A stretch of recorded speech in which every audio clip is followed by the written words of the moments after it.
Order! Order! You are an incorrigible delinquent at times. Behave yourself, man!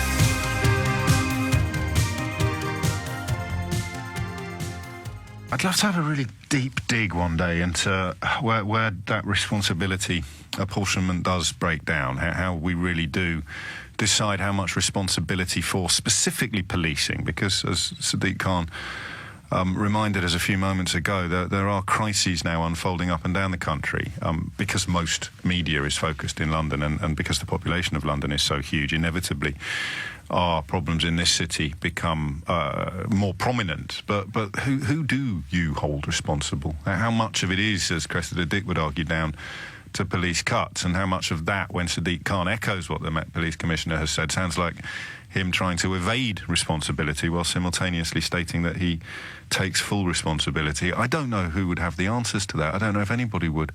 Just that simple question of how we as ordinary punters can decide whose fault it is. Because then again, you, in a way, excusing the criminals. There's only one person responsible for a stabbing, and that is the person that did the stabbing. But fear of retribution, fear of punishment is surely enhanced and increased by presence of police. So if there's not many police around, that fear of being caught diminishes and the likelihood of the crime being committed increases. I'd love to find a way, and I can't. I've failed to do it from a human perspective rather than a political perspective, to do it from a point that recognises everybody cares about this and doesn't seek to score little political points against either central government, although the cuts in police numbers are a result of their formal policies, particularly Theresa May's, or local politics, where Sadiq Khan is a divisive figure, and many people relish the opportunity to blame him for the carnage currently unfolding on the streets of London, not least, of course, the President of America.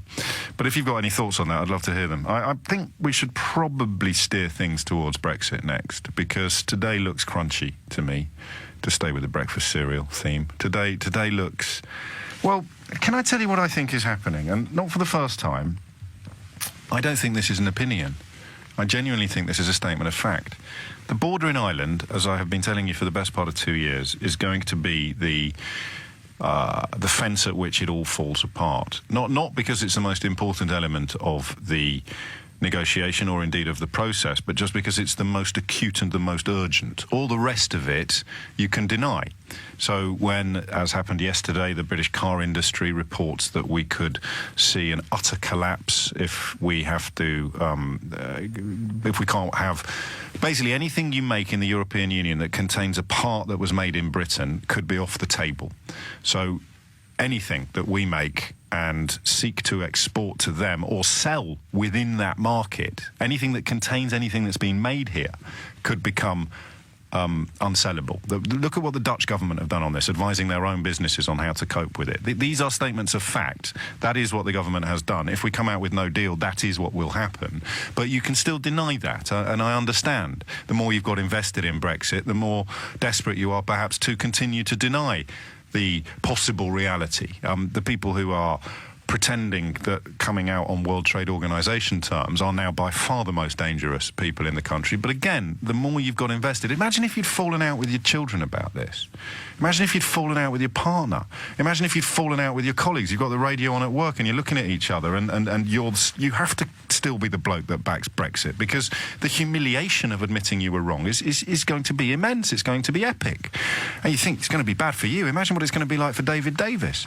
So I get that. And that's why Ireland is the clincher, because we could sit here, in fact, I imagine myself in your shoes, I could sit here and pretend that I genuinely believe coming out as a third country under WTO rules is anything other than a disaster. I could pretend that I know more about the car industry than the car industry does. I could pretend that I know more about the Port of Dover than the Port of Dover does. I could, if you like, pretend I was Digby Jones and pretend that I understand stuff that I simply don't, that I demonstrably don't. And I get that. That's psychological. And I have a degree of sympathy for people in that position. But what Ireland has always represented is the point at which the politics becomes pure. not psychological. It doesn't matter what you think or believe or hope. When it comes down to the tension between single market integrity and the Good Friday Agreement, everything falls to pieces. It was always going to, and it always will. Unless, and this is the one tiny element of debate left, unless you want to claim that there is some magical solution to frictionless trade that hasn't yet been invented but will be soon. And that is where we are today, because that's the only way in which you can hold on to the idea that this could still be pulled off without crashing out with no deal and watching the country wither on the vine. The only way in which you could pretend it's still doable is by punting the notion or subscribing to the belief that there is I don't want to say magic, but it is an as yet uninvented way in which you can have no hard border and frictionless trade, okay? Despite having a border between two separate customs unions, the one that we're going to be in on our own and the one that the European Union is currently in. So you can just about cling to that idea, that theory, but it's a theory. And what the European Union and the British government agreed last year was that we will have to have a backstop in place until you can tell me what that as yet uninvented... I mean, this is where I get a little bit... almost a bit trippy, to be honest with you, because it's so blindingly obvious what I'm saying. It's so unerringly simple. It's so undeniably true. This is history that I'm relating to you now. And yet the Secretary of State for the European Union, for leaving the European Union, apparently still doesn't understand it. The only thing simpler than what I'm explaining now, arguably, is David Davis. But I don't think he's stupid. I think he's incredibly lazy. I can only presume that he doesn't understand it because he hasn't tried to. So what he agreed, without realising it, last year was that the backstop would involve the border moving to the Irish Sea in the absence of a solution. Now, there is currently no solution. So Theresa May can't put a date on when the as yet uninvented solution will be in place. Theresa May cannot say to the European Union, we will end the transition period, or we will end the backstop arrangement on the 12th of June 2022, until she can tell them what is going to be in place on the 13th of June 2022. Do you see? I should, in the interest of arrogance, actually, I should say that if I am getting this wrong, then do feel free to explain it to me. But as I understand it, you cannot put a date, an expiry date, on any of this until you can tell both sides, i.e. our own government, our own people get told, and the Irish people, the European Union gets told, what's going to be there the minute the expiry date arrives. So this backstop will only last until the 12th of June 2022. I've made that date up, by the way. You can't sell that. You cannot have that as a negotiating position if you can't tell everybody what happens on the 13th of June 2022. Now, to me, that is about as close to clarity as I can contemplate. I can't think of anything clearer than that. And yet, if I've understood the tension between David Davis and Theresa May today, they are at loggerheads over her refusal to put a date on something, a refusal that is entirely contingent upon the fact that they don't know what will be there the next day. So David Davis is saying that the government's negotiating position should be, we're going to leave on June the X 2022 without being able to tell you what's going to be there on June the X +1 2022. And that's just nuts, right? Everyone can see that that's nuts. This isn't opinion. I don't think this is opinion. This surely is just fact. If you enter into any form of contract with anybody, you would be expected to tell them what happens when the contract ends. So the whole negotiation process is built upon the desire, under the terms of the Good Friday Agreement, arguably the absolute constitutional and political necessity to have identical trading conditions on both sides of the Irish border. What David Davis should have been doing and should have done during the course of the last 2 years is explain and come up with a plan for achieving that. Isn't that his job? If he's Secretary of State for leaving the European Union, isn't his job to establish the circumstances in which it can be done? Have I gone completely doolally when I wonder out loud if it's absurd to speculate on whether or not the Secretary of State for exiting the European Union should have been involved in coming up with a plan for exiting the European Union? I mean, can you see the Emperor's buttocks yet? Or do you still think that he's wearing wonderful robes? The Secretary of State for exiting the European Union today is protesting about his own failure to come up with a plan for exiting the European Union. And he's blaming it on Theresa May. Because what Theresa May won't do is stick a date on it, after which she can't tell anyone what will happen. This is what our country looks like now, from the outside. And yes, doff cap, tug forelock, speak nonsense, vote Rees-Mogg. You'll still have people claiming that we will sail off into the seven seas under World Trade Organisation rules that none of them understand. Speak to old Kieran, the van driver, tooling his way to Brussels and back every single day with a much, much, much deeper understanding of what that trade and that journey involves than anybody in the cabinet, whether they're Leaver, Remainer or somewhere in between. So what is David Davis doing? That's the question I'd like you to answer for me today. How can the Secretary of State for the exiting of the European Union somehow think that he has a point of principle upon which he could be poised to resign? I was hearing 50-50 before we came on air this morning. That seems to anybody sensible to be built upon the fact that the Secretary of State for exiting the European Union has failed to come up with a plan for exiting the European Union. What's David Davis doing? What's he up to? Hit the numbers now, you will get through. 0345 60 60 973. Because nobody with an IQ in double figures surely can fail to understand why Theresa May can't put an expiry date on something unless she can tell you what's going to happen at the end of that period. And that was David Davis's job.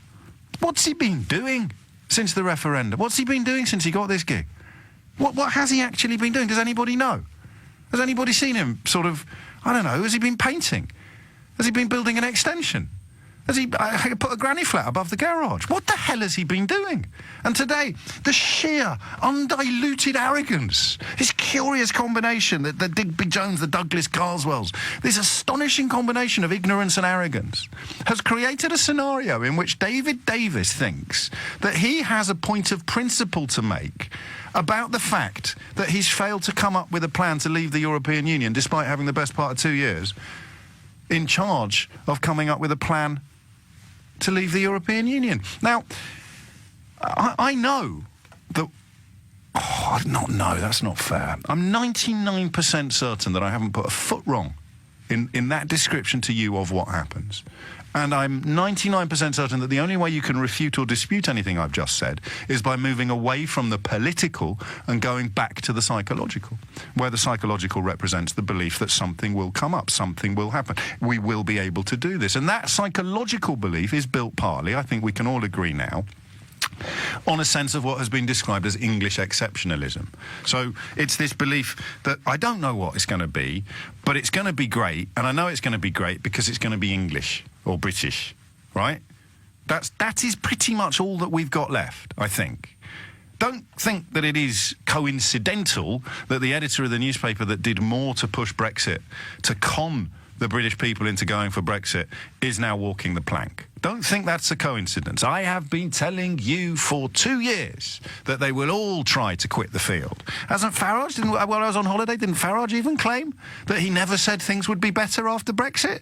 I genuinely thought I might have imagined that when it popped up on my Twitter feed last week. But I've checked, it's true. All of them, every single one of them will try to wash their hands of this, except for the ones that are doubling down on the delusion.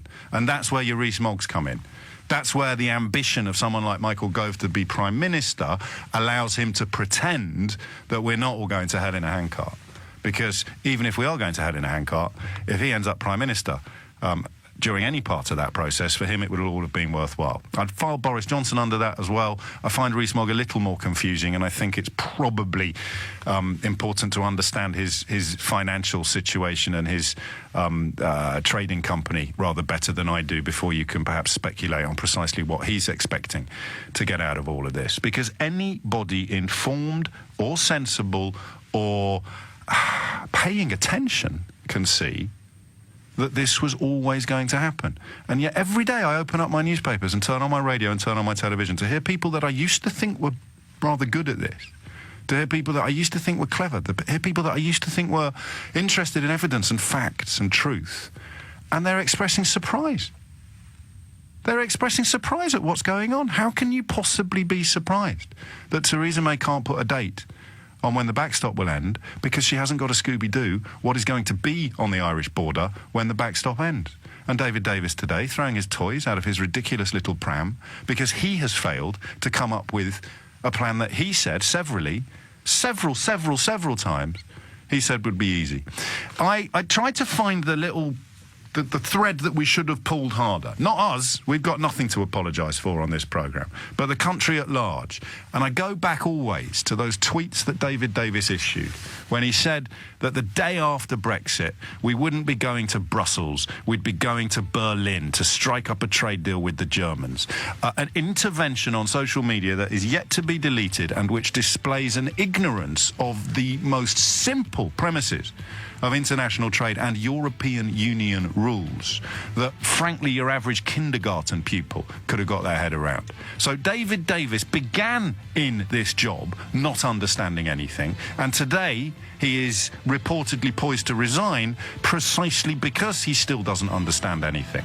And the man, the cheerleader who has allowed it all to happen, the man who has stuck Steel of the New Iron Lady on the front pages and crushed the saboteurs, oh, he's off. We have, of course, the question of Mystery Hour coming up at 12 noon today. Looking forward to that. Before that, I'm going to try and get to the bottom of what's going on. It's even arguably worse than I just described it. Jason Farrell's listening at the moment, the political correspondent over at Sky News, just tweeted me to say, I made your point in lobby yesterday, and the PM spokesman, former political editor of the Daily Mail, suggested that the backstop time limit would come with agreement for what follows. See? However, as Jason points out, you can imagine that this led to lots of questions, but obviously if they had agreement on what would follow, there wouldn't be a need for a backstop. I mean, it is... Oh, dear. A lot of you are sending me that Peter, what's-his-name, clip from that film, you know, the news film. I'm mad as hell and I'm not going to take it anymore. Oh, dearie me. There have been moments over the last few months where I've kind of wondered whether I've got it all horribly wrong. Because you have to acknowledge the existence, and you know, there are one or two people here on LBC that I really like and respect who are still persuaded that this is going to be anything other than an absolute dog's dinner. There are also one or two who are now pretending on air that they still think it's going to be anything other than an absolute dog's dinner, but that's for them and their conscience. There are some who will still claim, generally, it's the people who were never that fussed about freedom of movement. And they're the ones that confuse me the most. Because without toxifying immigration, without having that despicable poster, without unleashing the sort of forces that led to the death of Joe Cox, they never would have got near the finish line.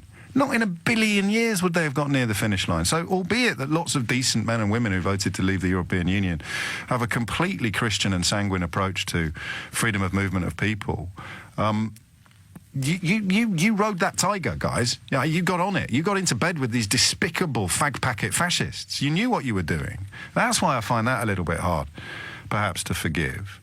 But you look at what's happening now, and you have an almost crystallised example of weapons-grade denialism.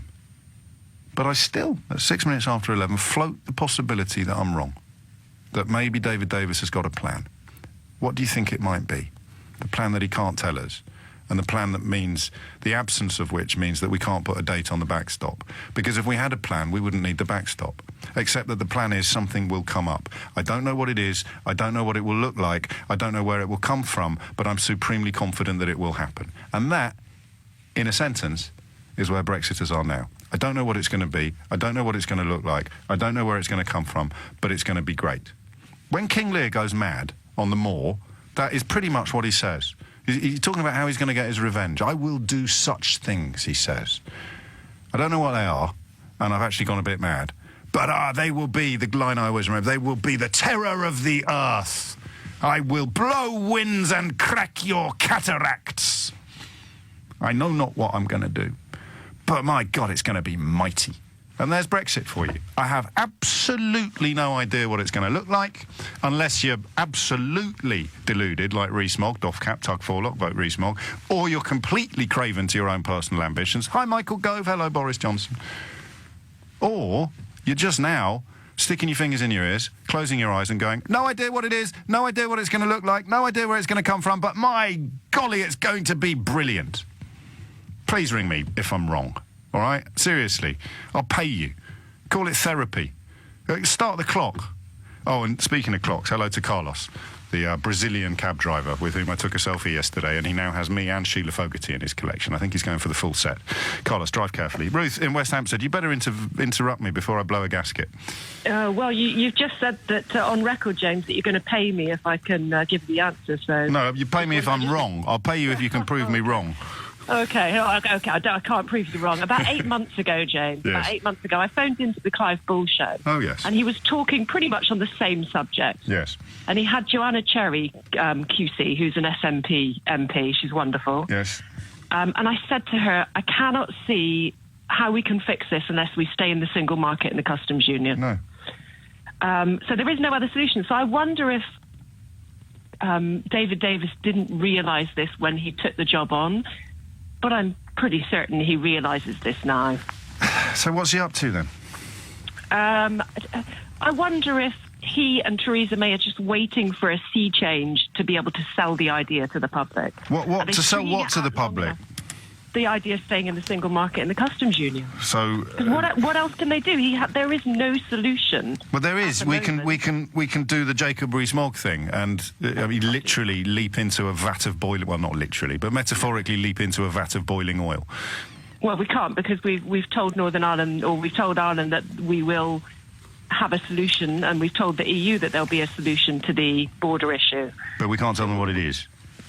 Well, exactly. So it has to be single market and customs union. And that means David Davis has to resign, pretending that it's on principle. Well, perhaps, but, I can't help feeling that what should have happened when Theresa May came out of 10 Downing Street and made her speech at the very beginning of her premiership, that she should have acknowledged how close the result was and gone with a softer Brexit. At that point, she may have been able to have sold it. Do you want to play a game? Sure. Guess who said this in 2002? All right, ready? There is a proper role for referendums in constitutional change, but only if done properly. If it is not done properly, it can be a dangerous tool. The chairman of the Public Administration Committee, who is no longer in the chamber, said that Clement Attlee, who is, I think, one of the Deputy Prime Minister's heroes, famously described the referendum as the device of demagogues and dictators. We may not always go as far as he did, but what is certain is that pre-legislative referendums of the type the Deputy Prime Minister is proposing are the worst type of all. Referendums should be held when the electorate are in the best possible position to make a judgment. They should be held when people view all the arguments for and against, when those arguments have been rigorously tested. In short, referendums should be held when people know exactly what they are getting, so legislation should be debated by members of Parliament on the floor of the House and then put to the electorate for the voters to judge. Ruth in West Hampstead, your starter for 10. Who said that in 2002? Probably David Davis. Hallelujah! That's amazing. How did you do that? Your insights are spectacular. Can we all tweet him with that, then? Yeah, well, check out... tweets. I will. I'll just send it out. Michael Deacon spotted it, the Times sketch writer. So if you follow either him, Michael P. Deacon, or me at Mr. James O.B., you can find it on the Twitter account. I think mass tweeting and a mass turnout... Doesn't matter. It doesn't matter. On June 23rd. Well, we need to make some noise. We do need to make some noise. Everybody needs to make noise. Everybody needs to be there in June. I'd also quite like to hear from people who think that Ruth is wrong. And that, of course, I am also wrong. I'm seeing claims that Nadine Dorries has just tweeted something about David Davis being in the SAS, but even by her remarkably low standards, I'm finding that rather difficult to believe. Peter is in Thirsk. Hello, Peter. What's going on? I'm afraid I'm going to disappoint you, James, because I actually think you're right, so I'm not going to be able to answer the question. I'll put my wallet back in my pocket then, Peter. But the thing is here, we've got an issue where people are seeking tactical solutions to what is a fundamentally strategic problem and exposes a flaw not only in the thinking of people who are trying to put this into place for us, but also in the European Union Treaty. Go on. I suspect the exit clause, which is now Article 50, was first put into the Coal, Iron and Steel Treaty after the war. And every time that treaty got bigger and grew... I don't know if that's true, because we've had Lord Kerr. Lord Kerr wrote Article 50, and we've had him in the studio. So it must have been more... Let me continue the comment, because of course. The bit in there is this. Okay. A 2-year period was never going to be sufficient. And I suspect it was put there to stop the horses of Europe being frightened, in the sense of if we lock ourselves in for longer than that. No, I need to correct you here, because oddly I do know of which I speak. Ah. According to Lord Kerr, and I appreciate that people like Jacob Rees-Mogg and his forelock-tugging acolytes think that they understand Article 50 better than the bloke what wrote it, but according to Lord Kerr, Article 50 was actually designed to help the EU get rid of countries that went down a fascistic path. No one ever envisioned it being triggered by a country that was benefiting from membership but suddenly had a rush of blood to the head and tried to leave. Okay, it was a sacking clause rather than a... Well, it never occurred to anybody involved that anybody would ever want to leave, because... Well, now we know why, don't we? and I think that was the point I was actually going to make. Nobody envisaged people leaving. So we're now faced with a situation, and you described taking the egg out of the baked cake. Yeah. I would say trying to get the stripes out of the toothpaste. And what we need to do is to, first of all, we've got to have a strategic understanding of what we want to look like when we're finally out, whenever that is. We've got to then put together an exit plan that actually describes, first of all, how we're going to stop putting more stripes in, and secondly, how we're going to sort out the ones that are in there now. One of the most fundamental being the border issues, Northern Ireland in particular, but Dover, Felixstowe, everywhere else, because we've got to trade. Yes. And unless and until those who are dealing with it at government level, both ministers and officials, actually start saying, what does the strategic end game look like and how long will it get there, and stop being frightened by the words 2022. It's not just that. They're frightened by the knowledge that when they do actually have the plan in place, it will be impossible to pretend that it's not inferior to where we are now. This is, for me, the penny dropped for Dacre. Dacre's gone, because he's not going to want to be around punting out front pages as the wheels fall off.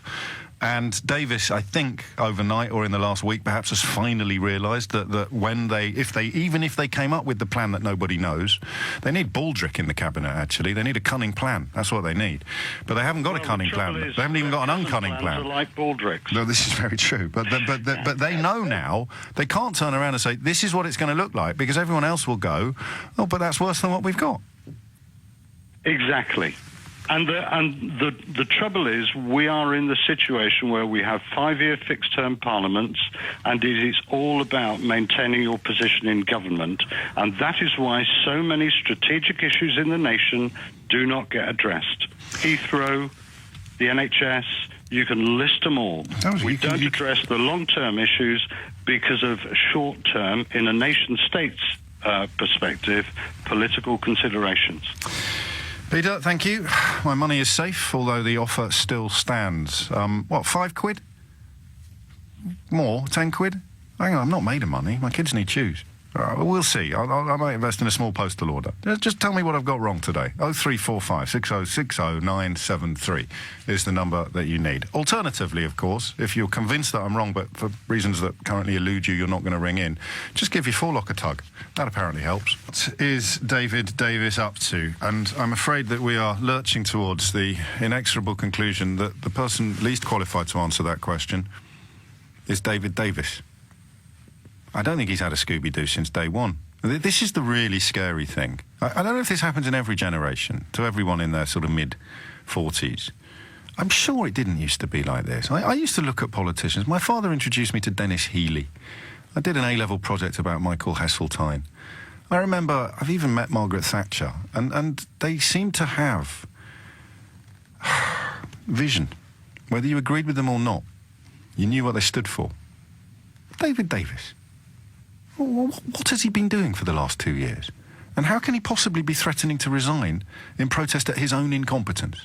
If any of my analysis in the last 40 minutes has been wrong, I'm keeping 2 or 3 phone lines free on the switchboard for you to tell me why and where. Because all I can see now on the Brexit side of the argument, the people who still think it's a good idea, is faith, blind faith. There is a plan, there is a solution. It will be better than what we've currently got. But I don't know what it is, I don't know where it's coming from, I don't know who is going to deliver it, and I don't know when it's going to arrive. I don't think you really have the right to lead the rest of the country into that blind alley, do you? Do you really? If the will of the people was to poison the water supply, would the other half of the population have to go along with it? If the will of the people was, as a result of hypnosis or mass delusion, to turn off the electricity for a few years and see how we get on, would we all really have to go along with it? Would you still be putting your front pages there saying crush the saboteurs, crush the pro-electricity loonies? Or would you? And do you not even pause for a moment when you see the chief cheerleader of the entire country running for the hills like a scared peacock, the soon-to-be ex-editor of the Daily Mail? If this is going to be such a magnificent moment in British history, and if, as everyone agrees, the editor of the Daily Mail has done more to deliver it than any other human being on the planet, then why on earth would he not want to hang around to accept the plaudits and the applause and the gratitude of the nation? Thank you, Paul Dacre, for oh, what? He's gone? Oh, that's a bit odd. But it's going to be brilliant. Yeah, it's going to be brilliant, but he's not going to be around to take the... What? At that moment, and that's why I'm not happy today. I said to you 1,000 times lately, I wish my predictions would start going wrong. I told you that they'd all try and quit. I told you they'd all slither away. I told you they'd all start pretending they never said the stuff that they said. And now you've got the editor of the Daily Mail walking the plank, just as Brexit reality begins to bite. I don't think I even went as far as to predict that, although I am gloriously unsurprised by it. Anyway, I'm getting my money out, OK? It's yours. You can tell me what I've got wrong today. I shall give you, in the words of that immortal political commentator, Leslie Dennis, I shall give you the money myself. Ken's in Brent Cross. Come on, Ken, take my money. Good morning, James. Wonderful to talk to you again about this wonderful subject. No, I'm not going to take your money, unfortunately, because you probably remember my voice. I was probably one of your first...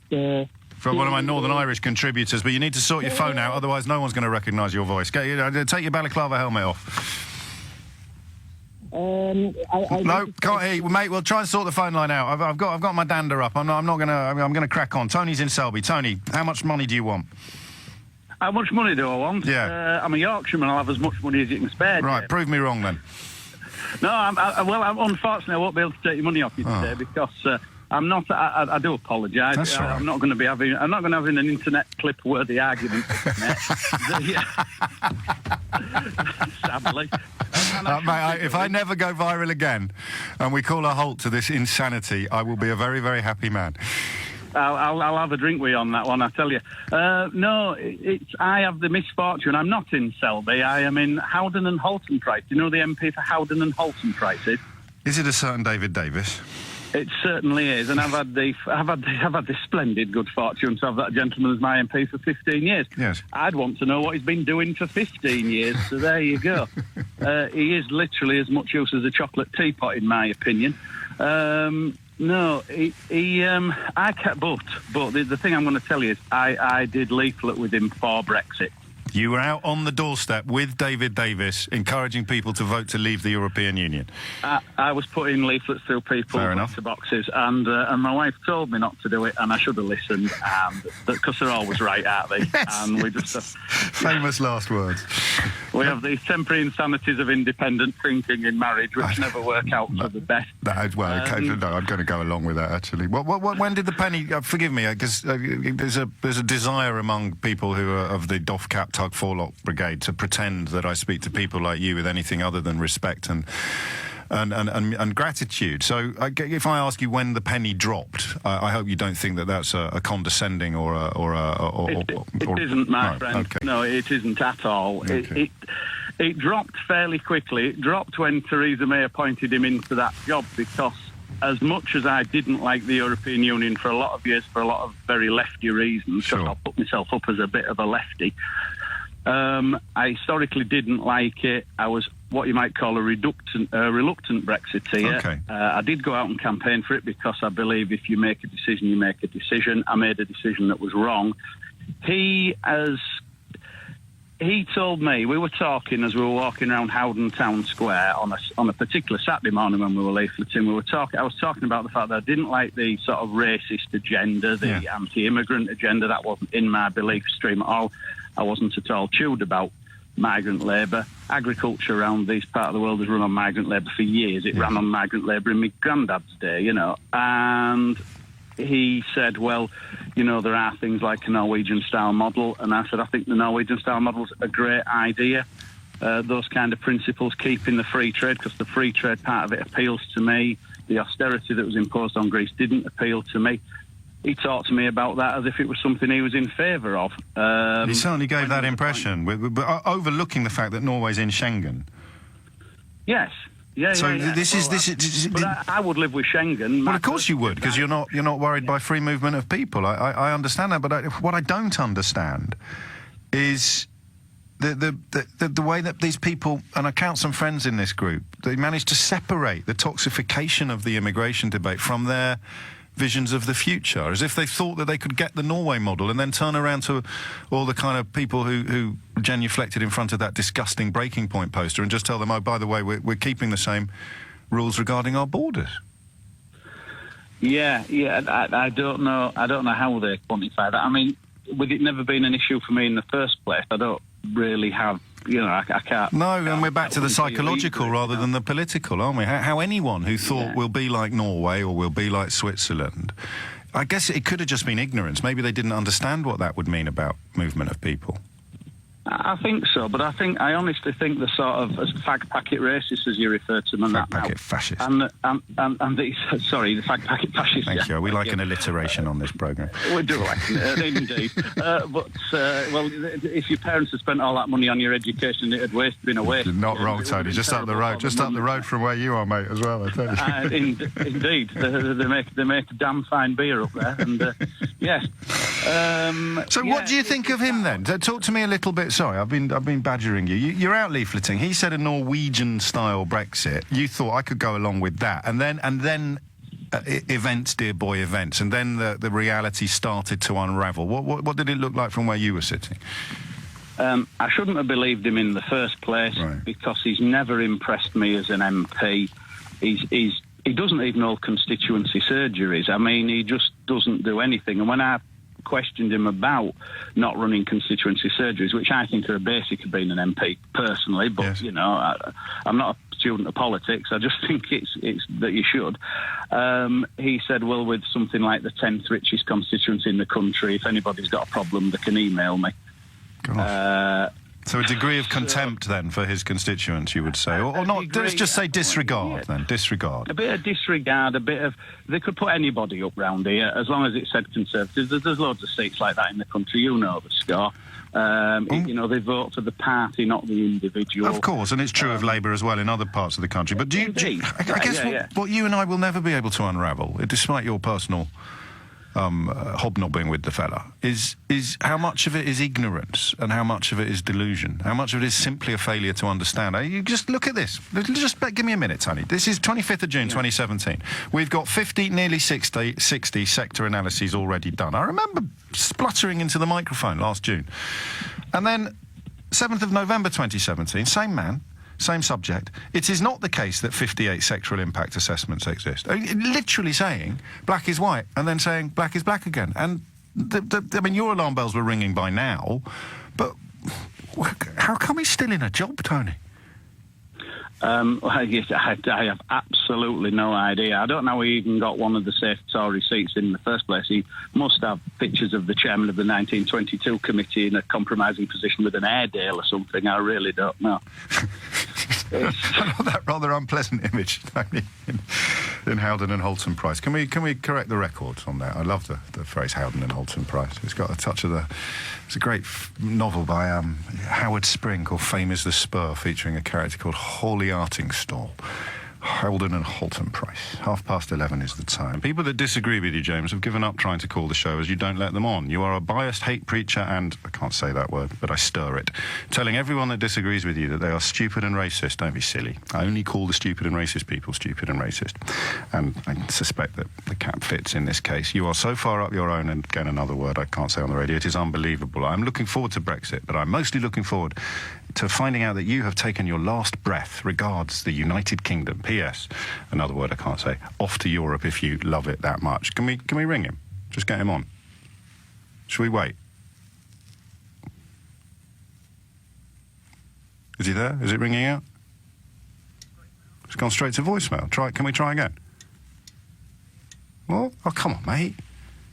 Money where your mouth is. There's cash on the table today. Tell me what I've got wrong. Oh, shall I read out the whole phone number and then everyone else can try while we get on with the programme? Should we do that? OK. Take a note. 07... I'm only joking. Let's go back to Ken. Ken's in Brent Cross. Would you like to know what the Wall of Gammon is saying about you today, Ken? Jane, you are one of the nastiest, nicest people I've enjoyed to talk to today. I'm disgusted. They are saying, you remember when your phone line went nuts a minute ago and I said, take your balaclava helmet off? Apparently that was a racist slur based upon the fact that, although you're calling me from Brent Cross, you hail originally from Northern Ireland. Yes, so the claim is in the post. Yes, thank you very much. So, God, I'm going to be skint by the end of today's show. What did you ring to talk to me about, Ken? I came... James, you're a man who normally calls it fairly openly, and I was wondering why you're not talking about the elephant that is currently sitting in the very small room straight in front of you. The DUP. The DUP. Yes. My dear friend Snarlene kind of knows exactly where she's standing and exactly what she has, and this is. I mean, the DUP is the reason why Davis has been kicking the can down the road for the last year. I mean, the reality is, okay, she got £1 billion. Thank you very much. Of course, we love each other. Of course, we want to stand by you. But now, when she knows her future as a politician is in the can, if she in fact accepts anything that Davis has to say, so and I think what the Conservatives are concerned about is it's better for them to see through an absolute disaster right to the end than for it to fall apart in the next 6 minutes when Davis does say that the border does have to go back up. It all falls apart. And then Mr. Corbyn waltzes in and says, a bit like any other manager, oh my God, look at the mess that I found here. Follows it through. And that's 60 years in the doldrums for the Conservatives. Although yesterday's programme was dedicated in part to the question of what Jeremy Corbyn is playing at, because arguably on Tuesday he'd have a fair chance of inflicting some fatal damage on the government, but as things stand, he's electing not to. And listen, I don't know about you, Ken, but the massive majority of people who listen to this programme are as spooked by the prospect of a Corbyn premiership as they are by a Rees-Mogg or a Johnson one. James, why does Corbyn need to bother about saying anything? They're digging holes big enough to fall in any day now. This is don't interrupt your enemy when they're making a terrible mistake. But I don't take any comfort from that, because I don't think that he is. I don't think that it is just a case of sitting there and watching them tear themselves apart. I think he wants to leave the European Union. I don't think he was ever pro-Remain. I could be wrong. I think I may not have mentioned this on this program, but certainly I did another program. I met very soon after the referendum a load of people who would definitely be from the other side of the divide from an Irish point of view than me.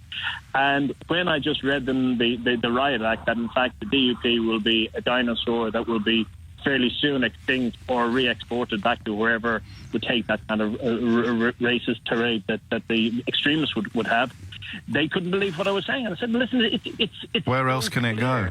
Where else can it go? The Northern Ireland Agreement made it quite clear that this cannot go anywhere. And I think Cameron was so sure that this was just put this all to bed and it was never going to happen. He was caught totally off guard by the result. And they're really dragging the bottom of the barrel now. You've got this geezer Desmond Swain doing the rounds today, claiming that the government has to make the EU believe that we're going to walk away. They're still punting the line that the EU is somehow going to be scared into making concessions and compromises that undermine the integrity of the whole European Union if we keep threatening to punch ourselves even harder in the face. I mean, it's beyond rational analysis now. These people are absolutely nuts. But they have, Davis has kicked the can as far down the alley as it's possible to go. There is a wall that is too high to kick the can over. So we're there. It's hit the buffers, and I think this is when Ms. Foster is going to decide, listen, I'm going to have to take down this government. Yeah, well, and of course, as soon as she withdraws her support, as you quite rightly say, Ken, you pull the rug from the whole sorry shower of them. And I'd look forward to... I'm sure we can come to an out-of-court settlement for my appalling racist slur upon your terrorist sympathies, Ken, by referring to a balaclava helmet. One last thing before I go. Go on. Just one last thing. I know you've got a very close friend in America, and all I can say, James, is it's going to be great. It is really going to be great. So much winning. It will be winning. It will be winning all the way. Just remember, it's going to be great. Yeah, whatever you do, don't read the Financial Times report today on negotiations about open skies agreements. 20 minutes to 12. And actually, Ken makes a flippant point, but we must remember, those of us who are still in possession of our faculties, we must remember that it's supposed to be better than what we've currently got, right? Don't let them, as they will do, try to pretend that it somehow validates the decision to leave when things aren't as awful as they could conceivably have been. It's supposed to be better. If it's not better than what we've currently got, it's a mistake. So when you hear prominent Brexiters now speaking about surviving, we'll survive, or this country got through the bubonic plague, we can get through Brexit, it's supposed to be better. Imagine cheerleading something by saying, it's going to be a bit like the bubonic plague, and it's entirely optional, but we're going to do it. We're going to infect the population, and we will probably survive. Way! Stick that on the side of a bus, you lovely people. Mark's in Nottingham. Mark, there's money on the table, it's yours. Hang on a minute, Mark. Wait, have we tried that guy again? Mister, I can't wait until you come on, mate. Come on, Snowflakey. Give us a ring. Put your money where your mouth is. You pathetic little clown, sending your little texts from your mum's back bedroom in your dirty bathrobe on your Tesco laptop. Where are you, man? Come on. You say all these people who say, oh, you don't let anyone on who disagrees with you. There's another one there as well. Can I give you this number as well? Give this guy a ring as well. Another one saying that they don't let anyone in to agree with them. We're ringing you, and you're not answering your phone. Oh, please let me give out the phone number. Why not? Data protection. Mark's in Nottingham. Mark, there's money on the table. It's yours if you want it. Morning, James. Hello, Mark. You'll be pleased to know your daughter's putting money for tomorrow's safe. Go on. But the point I'd like to make is that I voted to remain. You'll be pleased to hear. But after the result, I was one of these people saying, OK, we voted to leave. Let's get on with it, negotiate, and sort. Show us what it's going to look like, and then we can start pulling together to make the best of what I thought and you thought would be a bad lot, but at least we can all pull together to do it. Exactly, and and I think month after month, I think a lot of people are now thinking surely the government and the EU are negotiating secretly, and then Yeah, I thought that. I thought there must be something that we can't see. They must know simply by dint of being in that office, or because it's the Emperor's New Clothes again. I kept thinking there must be something there. There must be something there. Yeah, exactly. And the other thing as well, and I think, and I read a document, and it was probably sometime last year, and it was the EU rules around the free movement of people. Yeah, Citizens Charter Article 2. Yeah, and I read it, and I thought, what was it all about? Why are all these people complaining about EU migration when actually, if the government, because to be honest, it was our own fault. I think, I don't know whether it came in under the Treaty of Rome or the Treaty of Lisbon or whatever, but when you actually look at the rules, they're actually quite strict. Yeah. It's optional to impose them, but the EU sets the parameters within which those rules can be imposed. Exactly, but the British government have never really imposed those rules. Well, they can't, can they? Because you've got the editor of the Daily Mail blaming immigration for everything, and they love that because it lets them off the hook. Exactly, but also our borders for many years have been so open, and we've never checked people coming in and out. They could never impose them anyway because we never kept a track on people. Cost more than it would save. Exactly. So, ultimately, I'm getting to the point of being speechless and thinking, what the hell are they doing? Lewis Goodall at Sky has just tweeted, the Prime Minister's spokesman says they are confident Davis will still be in place by the end of the day. We expect proposals on backstop to be published this afternoon. A fire put out, but make no mistake, there was a fire. And Lewis, who's one of my favourite commentators, concludes an ill wind blows. When did that ill wind hit you? When did you realise that I would say that for normal people, who voted Remain, your position is the most plausible. After it happened, you thought, oh, well, that seems like a mistake.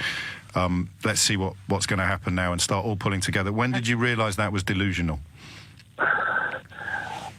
You know what? I think it's just been creeping up. Yeah. I think it's been creeping up. Obviously, we got the agreement at Christmas, and and then it was until March, and then. But now, the other side of it is listening to the likes of Corbyn and his Brexit shadow secretary, and they're saying we want to be part of the customs union, but we want to be able to negotiate trade agreements with other countries. Yeah. Are you real? No. Do you understand what But he didn't understand on day one. He didn't understand on day one when he said the day after Brexit will be in Berlin, not Brussels, not understanding that you can't negotiate with individual European Union member countries. Even Donald Trump understood that after Angela Merkel had explained it to him 13 times. Yeah, and I agree with you, and the thing is you think, well, what's the answer? You've got Theresa May, who, to be perfectly honest, she's a good Prime Minister, she was a Home Secretary, so obviously not very good. Who can replace her? I don't see anybody. Who can replace the government as a Prime Minister on the other side? I can't see anybody. And I've never known a time when there's been such a dearth of political talent of leading this country. I suppose that is the only context in which Jacob Rees-Mogg could look anything other than a pantomime toff who's on secondment from the Beano. It's only against the backdrop of what you've just described that he looks... Oh, I don't know, because it's do you understand deference, Mark? Do you understand this forelock tugging thing that I never really knew existed on this scale in this country? The idea, because my mum and dad were very careful with us to tell us that we were as good as anyone else, and there was none of that know your place, and my dad slaved to send me to a posh school so that I could, stand alongside anyone, however big their silver spoon was, and feel entitled and equal. And yet the country is full of people who would quite happily go back to a kind of 19th century model. No, I don't. But when you actually consider it, though, you think about the French Revolution and what was happening in the UK at the same time. The French had a revolution. We had militias who went round beating anybody up who even thought about a revolution. Back in the 19th century, when the landowners and the owners of the mills had control of militias. Which was probably why we still have that deference. That's a combination of gratitude and fear. Exactly, and the other thing as well is that when it comes to deference, from a personal point of view, I don't believe in that at all. I think everybody's born equal. What position you hold in life is, should be down to what ability and what commitment you make and your ability. Nothing to do with how you were born and what school you went to. No, I hear you. I completely agree with you, obviously, but it still baffles me that so many British people think that patriotism involves doffing cap and tugging forelock and going down on one knee in front of people born into immense and utterly unjustified privilege. 11:48 is the time. No one's ringing me, I'm afraid, so I'll read another couple of texts from these cretins. Didn't the editor of the Daily Mail employ your dad and therefore pay towards your sumptuous education, which was rewarded by the seat where you currently park your privileged body? No, mate. Dad was on the Telegraph, but, try again. Oh, you don't let anyone on who disagrees. We are literally ringing every texter now. Every negative, rude texter saying, come on, seriously, stop saying you're not allowed on. Come on, fill your boots, land a punch, take him down. Losers. My goodness me, we'll be ready for Mystery Hour in 7 or 8 minutes' time. Your weekly opportunity to get the sort of satisfaction not ordinarily available anywhere else on your radio. I guess in the absence of people prepared to have a crack at telling me what I've got wrong today, we need to look at a few more texts. Having read about open skies, says Joe, I've reached the conclusion that there's no point in Heathrow building a third runway because there won't be enough flights for everyone to go on their holidays.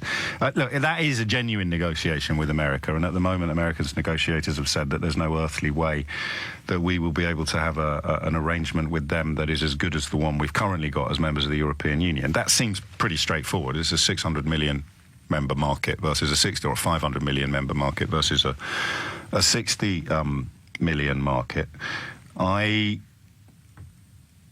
I don't know how that's going to unfold, actually. 03456060973 is the number that you do. I'm tempted. I'm not going to call off Mystery Hour, but we're not getting any pickup from all of these people texting in with their abuse and their claims that they can't get on.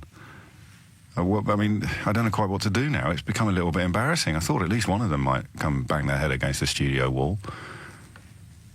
There's money here. Anyone can tell me what I got wrong about the discussion, the description of what's going on with regard to David Davis, the Irish border, the Good Friday Agreement, and the European Union negotiators?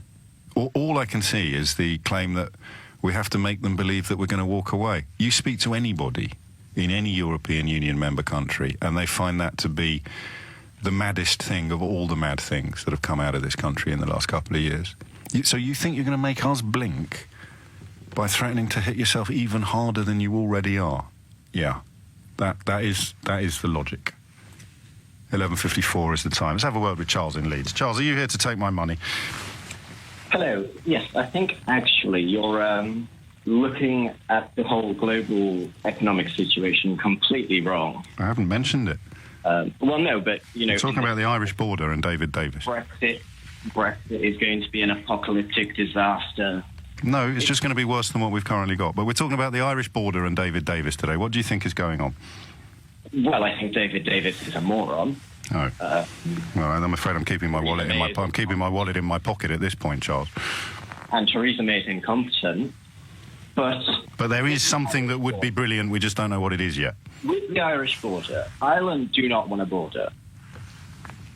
Northern Ireland do not want a border. If we don't put a border in, the Republic of Ireland would have to, or the EU would have to.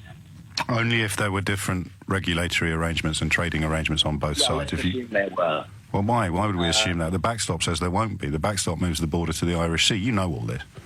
Yes, but the backstop that they're currently saying will run out, which would, as you say, or you think would inevitably lead to a hard border. No, the backstop has to be there until they come up with the solution. And if they had a solution, they wouldn't need the backstop. Yes, but this David Davis thing is specifically over not having a time limit. Yes, which you can't have, because you can't say to people that it will end on day X unless you can tell them what is going to happen on day Y. Well, let's assume they do, just for a moment. No, because that's unicornist, mate.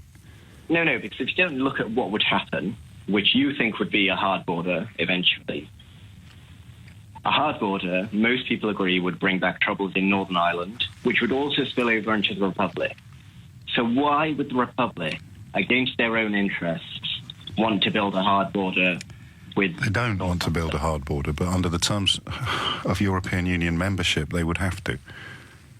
Because you cannot have no checks between two customs unions. Otherwise, there's no point being in a customs union or in a free trade agreement. Well, you don't specifically have to have physical checks, though. You specifically do. Why? Why do you have to? Well, so that you can make sure that anybody who is importing into your market is obeying your regulatory alignments and paying the correct taxes and tariffs. Yes, and everything coming outside the European Union would be doing that. We already have... We would be outside the European Union. We would be outside the European Union, but it doesn't mean that they don't have to accept our regulations. Of course it does. Of course. I mean, did you see the thing yesterday from the car industries in Germany? We accept... they won't be allowed to sell anything under the European Union single market that contains anything made in Britain if we crash out without a trade agreement, Charles.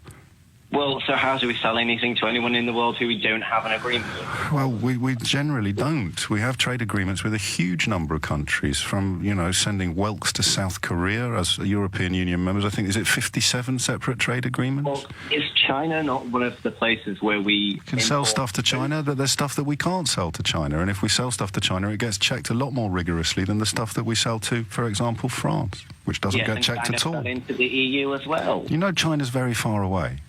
If you're suggesting to a small business in this, well, no, we're talking about the Irish border and David Davis, but you insist on kind of not doing that. So I'm trying to indulge you a little bit out of No, I'm politeness. just saying, this is one issue in Brexit, which isn't... No, it's the issue. long-term It's the basis. issue in Brexit. It's the closest that the Secretary of State for exiting the European Union, you heard the news a moment ago, has come close to resigning. Theresa May has been sort of reduced to announcing that she thinks she'll still be in a job this evening. It's not just one aspect of Brexit. This is the thread which, when tugged, pulls everything apart. Briefly, and please don't take this in the wrong way, give me a reason to be cheerful. Well, there's a big world out there that we could be trading with. Look at South America. Some of those countries... We already do trade with these countries. Well, we don't have a lot of trade deals with a lot of South American countries. So you think that we will be better off trading with Peru and Mexico than with the largest single market in the world? Well, I'm saying in the long term with... It's not a reason to be cheerful, is it? With projected growth, yes. Projected growth, okay. Have a great day, Charles. Hold your children close this evening and prepare them for the misery that you're inflicting on their future with your bovine, blinkered, bonkers positioning. And I don't hold you responsible for it. I will always hold responsible the people that have led you down this ludicrous path. God bless.